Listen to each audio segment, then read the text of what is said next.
Bonjour à toutes et bonjour à tous, bienvenue dans Je vous raconte. Aujourd'hui, je vous raconte le Directoire. Le Directoire, c'est ce régime qui prend place dans la période qui va de la chute de Maximilien Robespierre le 27 juillet 1794 jusqu'au 9 et 10 novembre 1799, coup d'État de Napoléon Bonaparte. Avant de commencer de vous parler de cette période, j'aimerais vous poser la question que je me suis moi-même posée. Pourquoi parle-t-on si peu du Directoire finalement? Pourquoi cette période est-elle mal connue? Mal aimée peut-être? Est-ce parce qu'elle est compliquée ou parce qu'elle ne rentre pas facilement dans un récit très clair? Ou bien aussi parce qu'elle ne correspond à aucune image forte? Il n'y a pas, durant cette période, ces moments spectaculaires que nous avons pu connaître les années précédentes. Il n'y a pas de ces journées d'août 1792, quand le peuple de Paris massacre les gardes suisses, rentre dans les Tuileries et met à bas la monarchie. Il n'y a pas de ces journées d'octobre 1789, quand les Parisiennes vont à Versailles chercher Louis XVI et sa famille pour les ramener au cœur de la capitale. Il n'y a plus de ces figures révolutionnaires que nous avons connues encore les années précédentes. Il n'y a plus Robespierre, il n'y a plus Danton, il n'y a plus Barnave, il n'y a plus Mirabeau, il n'y a plus Louis XVI. Lafayette est parti, et il n'y a pas encore Napoléon Bonaparte. Et pourtant, est-ce que ce n'est pas justement durant cette période que quelque chose de décisif se joue? Est-ce que ce n'est pas là que la révolution change vraiment de nature? Alors, rupture par rupture, si on reprend les choses comme on nous les apprend souvent, on nous raconte plutôt une histoire assez simple, sans forcément qu'elle soit simpliste. On nous dit que Robespierre tombe le 9 Thermidor en deux, soit le 27 juillet 1794, et qu'avec la disparition de l'incorruptible, du dictateur, eh bien on nous dit que la révolution s'arrête. Circuler, il n'y a plus rien à voir. Cette idée n'est pas neutre. Cette idée a une histoire. On la retrouve notamment chez Jules Michelet, au milieu du XIXe siècle, dans son Histoire de la Révolution, qui voit dans la mort de Maximilien la fin d'une séquence révolutionnaire. Autrement dit, alors, Thermidor serait une rupture nette et presque une clôture. Mais est-ce que cette lecture tient vraiment? Si l'on suit des historiens comme François Furet par exemple, il faut profondément nuancer cette vision des choses et on peut même la renverser. Parce que ce qui frappe, quand on regarde de près la situation à l'été 1794, c'est qu'il n'y a pas de rupture flagrante. Il y a même une continuité. Continuité, d'abord, eh bien des hommes. En effet, qui gouverne après Thermidor? Eh bien, ce sont les mêmes conventionnels, c'est-à-dire ceux qui siègent à la Convention nationale depuis 2 ans maintenant, depuis septembre 1792. C'est eux qui ont voté la mort de Louis XVI le 21 janvier 1793, c'est eux qui ont exercé le pouvoir pendant la Terreur, dans les comités, dans les missions, dans les administrations. C'est les mêmes qui ont reconduit Robespierre de mois en mois à la tête du comité de salut public. Il y a quelques noms qui émergent, bien sûr. Paul Barras, c'est l'acteur central du 9 Thermidor, par exemple, futur directeur. C'est lui, rappelez-vous, qui commande la garde nationale parisienne chargée de rentrer dans l'hôtel de ville où Robespierre et ses amis ont trouvé refuge dans la nuit du 27 juillet. Et puis, durant cette période, on retrouve aussi la figure de Tallien. Tallien, il était là, évidemment, le 9 Thermidor. Il est l'un de ceux qui ont fait contribuer à faire tomber Robespierre. Il est peut-être même l'auteur, un des auteurs d'un complot contre Robespierre. C'est lui qui, a priori, interrompt le discours de Saint-Just, ce 27 juillet 1794, quand Saint-Just prend la parole à l'Assemblée. Et c'est lui qui empêche Robespierre de pouvoir s'exprimer à la suite de Saint-Just. Et puis, il y a Joseph Fouché aussi, particulièrement connu pour son implication dans la répression violente de l'insurrection lyonnaise en 1793. Et puis Jean-François Rebel, toutes sortes de personnages sur lesquels nous pourrons revenir un peu plus tard. Autrement dit, ce sont des hommes de la Révolution qui continuent à gouverner la Révolution. C'est un point qui est très, très important. Parce que qu'est-ce que cela signifie au fond? Cela signifie qu'on ne change pas de personnel politique. on ne change pas de génération non plus. On ne change pas de légitimité. On garde les mêmes mais on recommence. Ou on regarde les mêmes plutôt et on continue. On reste dans la Révolution. Toutefois, la chute de Robespierre met fin, ou du moins entraîne, la fin de ce que l'on appelle le gouvernement révolutionnaire, c'est-à-dire ce système exceptionnel qui a été mis en place en 1793. Ce système exceptionnel s'incarne dans le Comité de salut public, créé en avril 1793 et supprimé le 26 octobre 1795, date de la dissolution de la Convention et de l'entrée en vigueur de la Constitution du 22 août 1795, qui justement établit le Directoire. Il y a aussi le comité de sûreté générale qui a été créé en 1792 et est chargé de la sûreté générale, de la surveillance, de la police et des arrestations de l'État révolutionnaire. Il y a le tribunal révolutionnaire, vous vous souvenez, cette juridiction criminelle à caractère politique, établie sur proposition des députés Danton et Lindé et Levasseur en mars 1793, avec pour motif de combattre la contre-révolution. Ce tribunal révolutionnaire a fonctionné jusqu'au 31 mai 1795. Ce tribunal n'a pas disparu avec la mort de Robespierre le 28 juillet 1794. Et puis il y a les lois d'exception, notamment cette terrible loi du 22 prairial en deux. Cette loi est abrogée définitivement le 10 août 1794. Alors il y a donc rupture politique, institutionnelle et symbolique. Nous sommes d'accord quand on évoque ces éléments emblématiques du gouvernement révolutionnaire, mais cette rupture, encore une fois, n'est pas humaine. Et même, on peut aller plus loin. Si on était un petit peu provoquant, on pourrait dire que ceux qui mettent fin à la terreur sont ceux-là même qui l'ont exercée. Dans cette période, finalement, je ne sais pas si vous serez d'accord avec moi, mais la révolution, donc, ne s'arrête pas. Et ce qui est amusant, si on peut dire les choses ainsi, c'est que cette révolution se juge elle-même. Ce sont des révolutionnaires qui jugent d'autres révolutionnaires. Ces hommes, encore une fois, ont voté la mort du roi, et ces hommes jugent ceux qui ont poussé la logique révolutionnaire jusqu'à la terreur. Ainsi, Thermidor, je vous l'aurais dit, n'est pas une sortie de la révolution. C'est un moment qu'on pourrait qualifier de réflexivité, comme si la révolution devenait consciente d'elle-même. Parce que finalement, en cette période de 1794, la révolution a déjà 5 ans, on peut dire les choses ainsi, si tant est qu'on la fasse commencer en 1789, c'est un peu pratique, mais enfin bon, elle a déjà 5 ans. Donc, en 1794, on a déjà l'expérience révolutionnaire.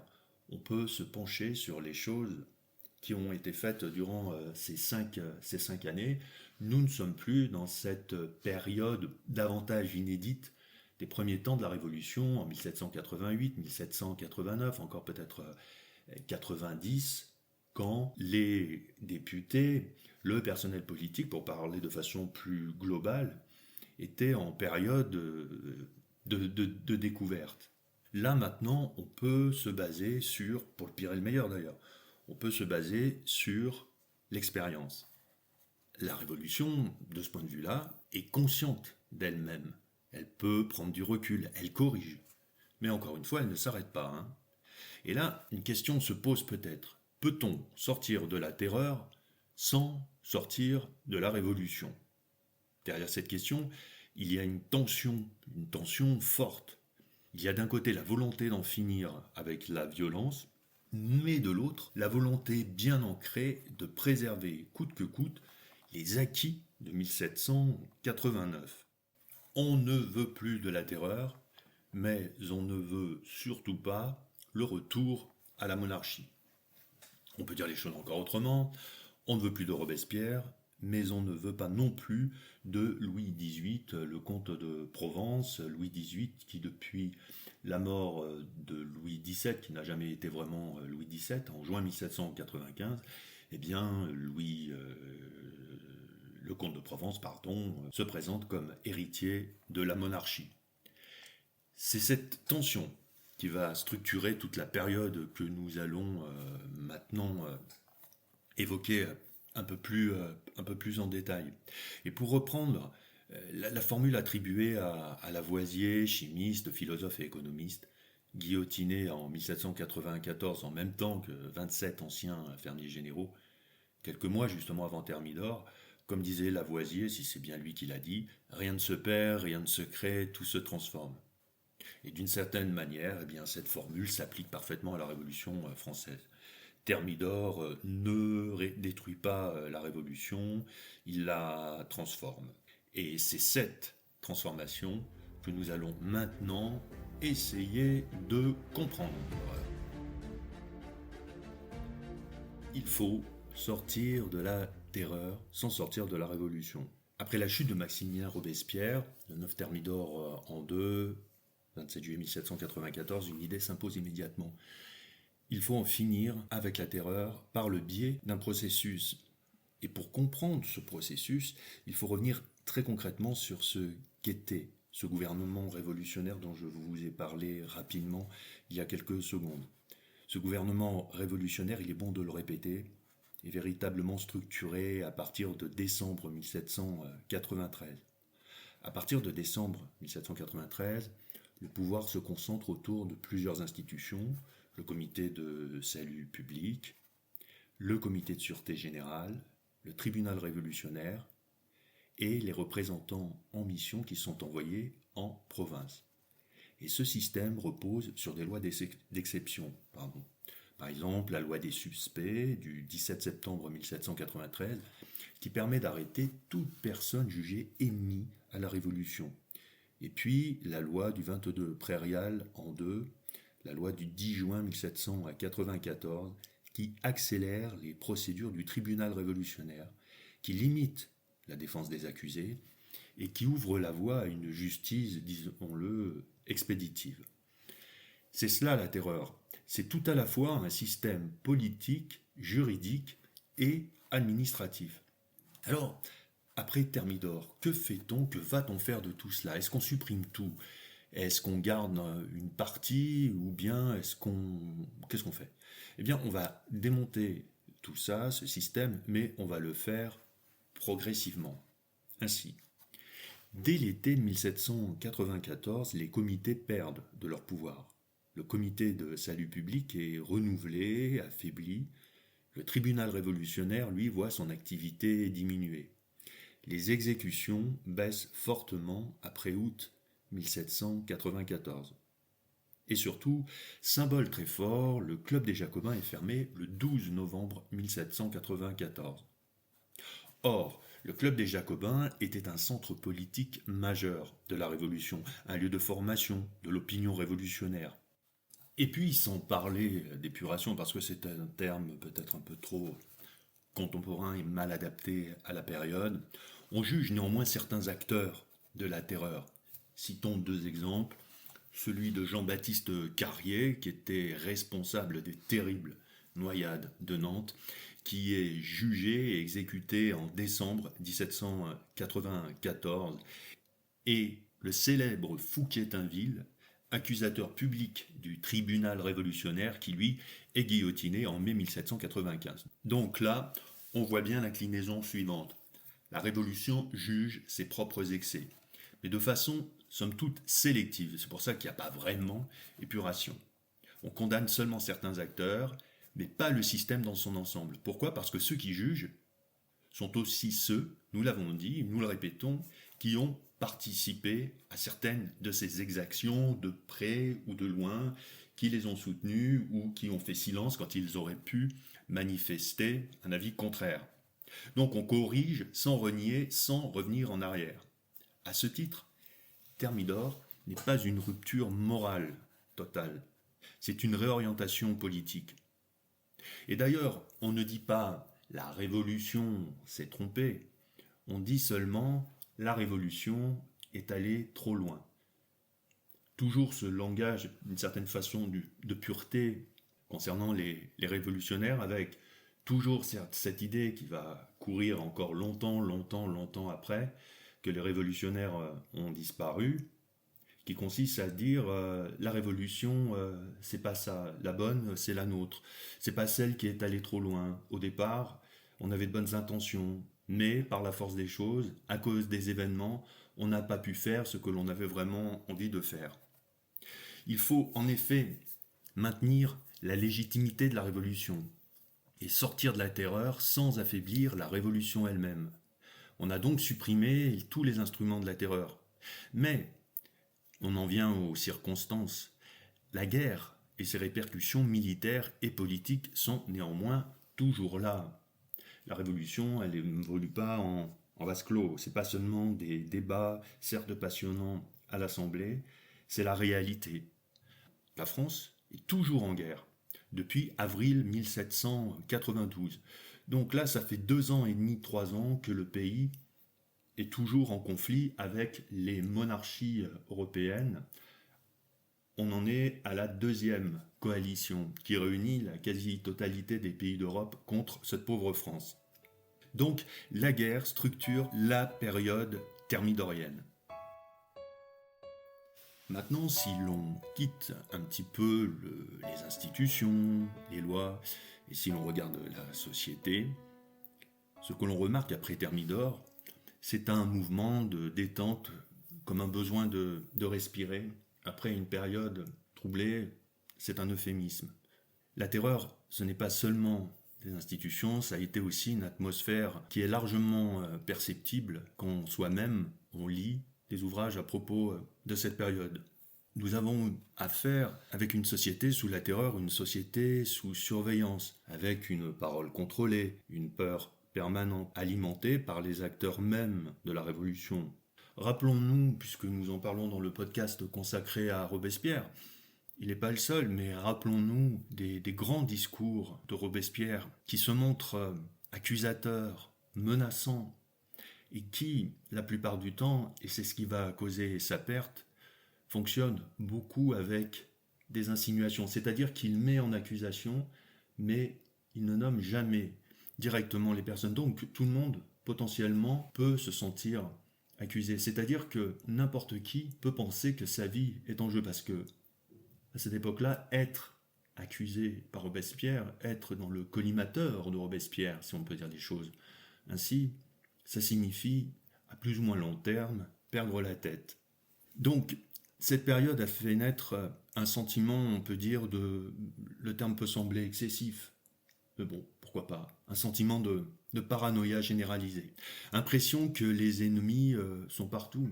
Et quelquefois d'ailleurs, les ennemis, oui, ils sont partout. Ils sont par exemple à l'intérieur même du pouvoir, mais ils sont aussi, surtout, à l'étranger, avec les émigrés qui conspirent et agissent contre la Révolution. Et puis, nous l'avons dit à l'instant, les dangers, ils sont aussi à l'extérieur, et ce qui caractérise ces dangers, c'est la guerre, et c'est les monarchies européennes qui s'attaquent à la Révolution. Et dans les premiers temps de la guerre, la France est souvent en mauvaise posture. Après le nef Thermidor, donc, les contraintes se desserrent, les comportements changent, les signes extérieurs évoluent. Beaucoup d'historiens insistent beaucoup là-dessus. On peut parler d'un retournement des mœurs, d'ailleurs, qui est visible dans la vie quotidienne. On peut prendre à ce sujet l'exemple des salons.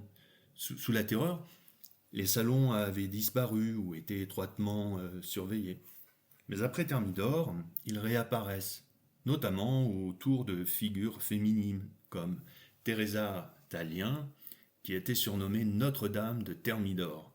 Elle tient un salon à Paris et Madame Tallien incarne cette nouvelle sociabilité, une sociabilité plus libre, plus mondaine, plus légère aussi, pour ne pas dire plus futile. C'est pour ça que quelquefois, d'ailleurs, le directoire, c'est pas une période qui intéresse ou qui plaît beaucoup aux gens parce qu'on la trouve un peu trop, justement, un peu trop légère, et peut-être que par rapport à certains historiens, disons, de culture plutôt marxiste, le directoire peut marquer aussi une période de décadence concernant notamment les mœurs. Donc sous le directoire, on danse, sous le directoire il y a beaucoup de bals. Ce phénomène qu'on retrouve souvent après des guerres, par exemple, quand des pays ont connu de graves difficultés, quand on revient à la paix, il y a une espèce de joie de vivre recouvrée. Donc, sous le Directoire, eh bien, on danse, et puis on parle, et puis on se montre.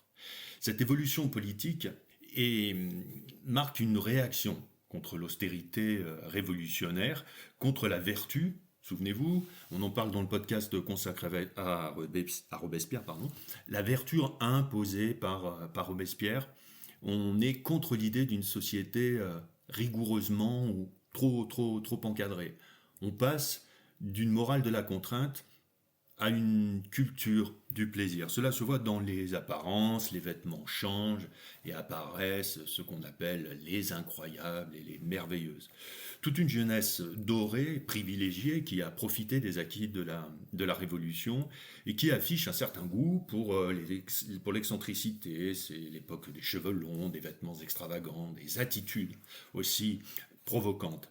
C'est une manière de rompre avec Encore une fois, c'est une manière de rompre avec les codes austères de l'an 2. Et cette détente n'est pas seulement culturelle, elle est aussi sociale et politique. Dans le même temps, on assiste à ce qu'on appelle la réaction thermidorienne. Des anciens sans-culottes, des militants jacobins sont pris pour cible. Dans certaines régions, notamment dans le sud-est de la France, se développe ce qu'on appelle la terreur blanche. La terreur blanche, c'est quoi? C'est des groupes de royalistes, ou disons des anti-jacobins, qui s'en prennent aux anciens acteurs de la terreur. Il y a des violences, des règlements de compte, des assassinats sur tout le territoire. La violence n'a pas totalement disparu, elle a simplement changé de camp. Dans ce cas, peut-on vraiment parler d'apaisement quand la violence change simplement de direction? C'est une question que je vous pose, je vous laisse méditer.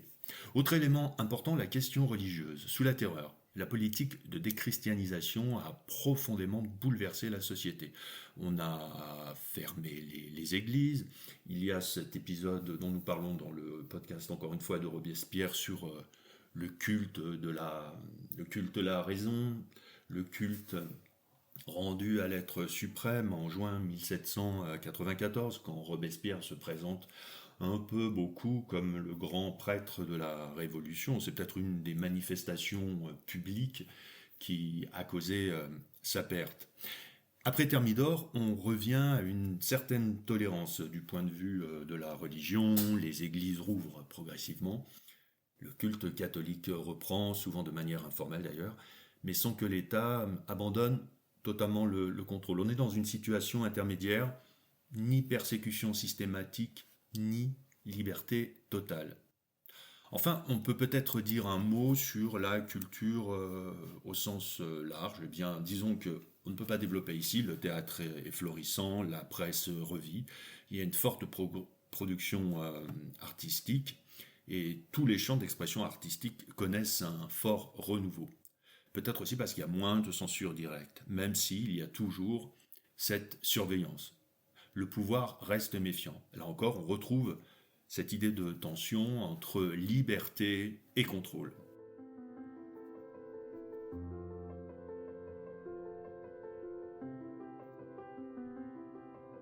Gouverner après la terreur, c'est un petit peu réfléchir à comment gouverner après la terreur. Et donc les conventionnels vont devoir inventer un nouveau régime. Les conventionnels, oui, ils font comme leurs aînés quelques années auparavant. Enfin, eux-mêmes ont fait partie des différentes assemblées qui se sont succédées depuis les débuts de la Révolution. Et à chaque fois, eh bien, il faut se remettre à la tâche et redonner et réfléchir de nouveau à ce qui pourrait être les meilleures institutions possibles pour le pays. Comme je vous le disais au début de ce podcast, on peut profiter de son expérience. Et donc ce régime en place va tirer les leçons de l'an 2. C'est un régime qui évite à la fois la dictature révolutionnaire et qui également évite le retour à la monarchie. Pour cela, on travaille à une nouvelle constitution. Cette nouvelle constitution est adoptée le 22 août 1795, un an après la chute de Robespierre. Cette constitution est profondément marquée par la peur. La peur de quoi, me direz-vous? La peur de la concentration du pouvoir, la peur, on l'a vu, d'un nouveau Robespierre, mais aussi la peur du peuple en action. Parce qu'il faut dire que le peuple a été un acteur politique majeur des débuts de la Révolution. Et selon une expression familière que j'emploie souvent, il a souvent renversé la table. Donc on construit un système que l'on pense, un système de séparation et un système d'équilibre. Alors l'équilibre, c'est souvent la chose la plus dure à trouver. Commençons par le pouvoir législatif. Sans rentrer dans trop de détails, disons qu'il devient bicaméral, c'est-à-dire qu'il y a deux assemblées. Le Conseil des 500, qui est formé de 500 députés, âgés d'au moins 30 ans, qui est chargé de proposer les lois. Et puis, il y a le Conseil des Anciens, 250 membres, âgés d'au moins 40 ans, les sages on pourrait dire, chargés d'accepter ou de refuser les lois. Ça, c'est une innovation majeure.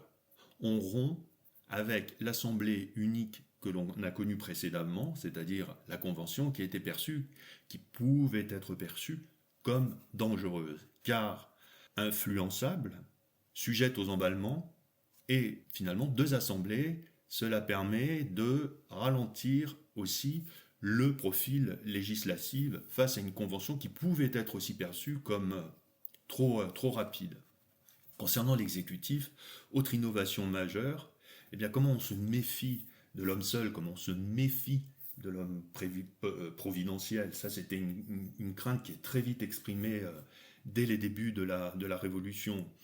On refuse l'idée de l'homme seul. Donc, bien évidemment, c'est pas de roi, et puis c'est pas de dictateur non plus. Donc, on met en place un exécutif collégial. Et cet exécutif collégial, eh bien, voilà, vous en doutez, c'est le directoire. Alors, le directoire est composé de 5 directeurs. Parmi les plus fameux d'entre eux, on peut citer, donc, on en a déjà parlé, Barras, Rebelle, la Révélière Lépo, Retourneur et Carnot, Lazare Carnot. Ces directeurs sont désignés par les assemblées et le directoire est renouvelé partiellement chaque année. On cherche à éviter la concentration de pouvoir.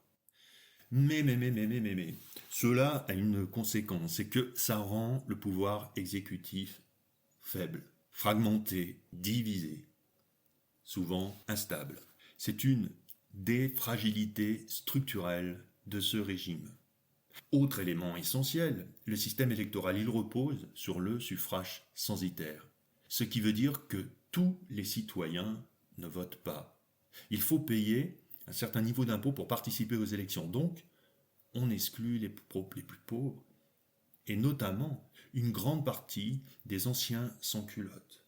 Des anciens sans-culottes à qui la Révolution doit beaucoup. Là encore, c'est un choix politique. On veut éviter la pression populaire, dont on pense qu'elle pourrait déstabiliser le régime. C'est pour ça qu'on parle du directoire comme le règne de la bourgeoisie. La bourgeoisie qui a peur des masses et qui a peur de perdre les intérêts qu'elle a acquis par la Révolution. Mais en faisant cela, on coupe le régime de ce qui serait une assise populaire. En gros, rentrez chez vous, la fête est finie, on va reprendre les choses en main, fini la cacophonie, laissez faire ceux qui savent, laissez faire les professionnels. Ajoutons à cela une mesure très importante, c'est le décret des 2/3 qui est voté le 22 août 1795. Ce décret prévoit que les 2/3 des futurs députés devront être choisis parmi les anciens conventionnels. Tiens, voilà donc. Pourquoi ? Parce que les conventionnels ont peur des élections. Et pourquoi on a peur des élections ? Parce qu'on a peur de les perdre. Et de quoi on a peur plus précisément ? On a peur d'une victoire des royalistes. Donc, ils verrouillent le système et assurent leur propre maintien au pouvoir. Et là, une question se pose. Peut-on fonder une république en limitant le jeu démocratique ? Je vous laisse réfléchir. Ce décret est en effet profondément contesté et il provoque une insurrection. Une insurrection royaliste le 5 octobre 1795 à Paris contre la Convention. C'est d'ailleurs là qu'apparaît un personnage que nous allons retrouver, Napoléon Bonaparte. C'est lui qui est chargé de réprimer l'insurrection, et il va y arriver sans difficulté. Autour de l'église Saint-Roch, il utilise l'artillerie et tire sur les insurgés, et il rétablit l'ordre. Et c'est là aussi, on peut dire que, par définition, eh bien, l'armée entre dans le jeu politique. C'est un élément décisif. Et ça fait un lien, si on veut, ou pas, hein, avec ce que je disais précédemment sur un pouvoir qui se coupe des masses populaires pour s'appuyer, un peu contraint et forcé, sur la force militaire. Donc le régime, à ce moment-là, je pense que vous pouvez être d'accord avec moi, en octobre 1995, eh bien le régime commence ou dépend déjà de la force militaire.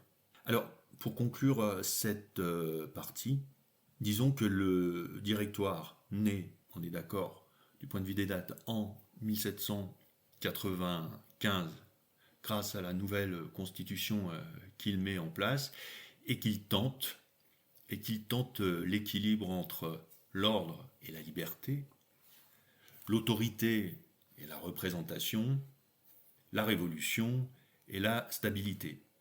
Équilibre fragile parce qu'il repose sur un exécutif, nous l'avons dit, faible, un système électoral qui est limité et une méfiance permanente envers le peuple.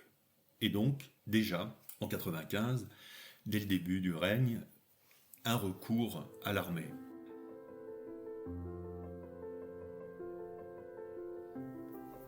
Dans le prochain épisode, nous verrons comment ce directoire, né de la volonté de stabiliser la Révolution, entre très vite en tension. À Paris d'abord, avec les élections, les coups de force, la peur des royalistes et le retour des lois d'exception. En Europe ensuite, avec les victoires de Bonaparte en Italie, puis la dépendance croissante du régime à l'égard de l'armée. Autrement dit, nous verrons comment le directoire, en cherchant à durer, prépare lui-même sa propre fin. Je vous raconte s'achève, merci de votre écoute et je l'espère à très vite.